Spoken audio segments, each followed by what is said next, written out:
চলতি মাসে ৩ দফা বাড়ানোর পর বিগত ৭ দিনে ৬ বারের মতো স্বর্ণের দাম কমিয়েছে বাংলাদেশ জুয়েলার্স অ্যাসোসিয়েশন বা জুস।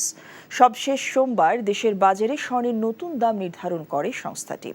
বিজ্ঞপ্তিতে বলা হয়, স্থানীয় বাজারে খাঁটি সোনার মূল্য কমেছে। পরে সার্বিক পরিস্থিতি বিবেচনায় স্বর্ণের নতুন দাম নির্ধারণ করা হয়েছে। নতুন দাম অনুযায়ী প্রতি ভরি ২২ ক্যারেটের স্বর্ণের দাম পড়বে ১,১১,৪৬১ টাকা।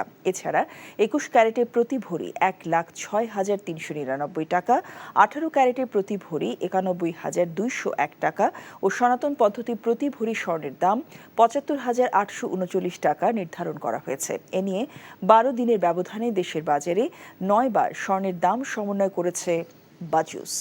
বিকাশে কম খরচে ক্যাশ আউটের লিমিট বেড়ে ৫০,০০০, প্রিয় এজেন্টও ২টা।